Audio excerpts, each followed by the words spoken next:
আসসালামু আলাইকুম রহমতুল্লাহি ওয়া বারাকাতুহু। প্রিয় বাহরাইন প্রবাসী ভাইরা, সবাই আশা করি ভালো আছেন। আমি মোহাম্মদ ওসমান। অ্যাকচুয়ালি আজকে কথা বলতে আসছি যে গত 2 দিন ধরে আমরা সোশ্যাল মিডিয়া থ্রু অনেক একটা নিউজ দেখতেছি, সেটা হচ্ছে বাহরাইন ফ্যামিলি ভিসা চালু হচ্ছে। তো অনেকে এভাবে ডালাওভাবে প্রকাশ করতেছে যে এতদিনে আমাদের মনের আশা পূরণ হলো, বা আমরা ফাইনালি ফ্যামিলি ভিসা পাচ্ছি, ফ্যামিলি নিয়ে আসতে পারবো। তো এই বিষয়টা নিয়ে একটু ক্লিয়ার করি। বাহরাইন পার্লামেন্টে 2 দিন আগে এটা নিয়ে কথা হয়েছে। তো ওখান থেকে আবার কিছু রুলস রেগুলেশনও আছে।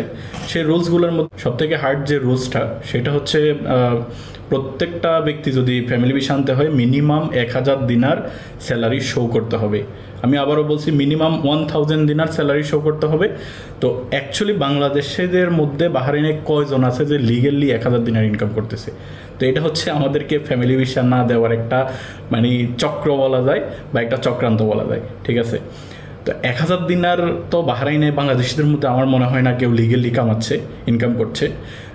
বিশেষ করে বর্তমানে জব ভ্যাকেন্সিগুলোর দিকে লক্ষ্য করলে বোঝা যায় যে স্যালারি খুবই কম, ওখানে স্যালারি লিস্টে খুবই কম, এবং কি বাংলাদেশিদের জন্য তো ওখানে স্পষ্টভাবে লেখাও থাকে যে বাংলাদেশি নট অ্যালাউড।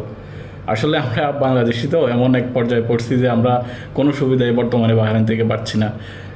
কোয়ালিফাইড অনেকেই আছে যারা হাই স্যালারি ডিজার্ভ করে, কিন্তু তারা হাই স্যালারিতে জব করতে পারতেছে না শুধু ন্যাশনালিটি বাংলাদেশি হওয়ার কারণে, ঠিক আছে? অনেকে হয়তো বা গুগল সার্চ দিলে দেখতে পারবেন, ওখানে অনেকগুলো জব ভ্যাকেন্সিতে লেখা আছে স্পষ্টভাবে যে বাংলাদেশি নট অ্যালাউড।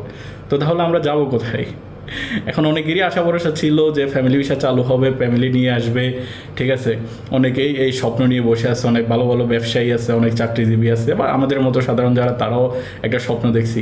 কিন্তু এটা হয়তো আর পূরণ হচ্ছে না, কারণ 1000 দিনের স্যালারি দেখাইলে এরপরে ওখানে অনেকগুলো মেনটেন্স বেড়ে যায়, সেটা অবশ্যই আপনারা ভালোভাবেই জানেন। সো ইনশাল্লাহ আশা করি আমাদের জন্য ভালো কিছু হবে। তো বিস্তারিত যদি আরও কোনো কিছু জানতে পারি ইনশাল্লাহ আপনাদের সবাইকে জানাবো। আশা করি ভালো থাকবেন। আসসালামু আলাইকুম রহমতুল্লাহি ওয়া বারাকাতুহু।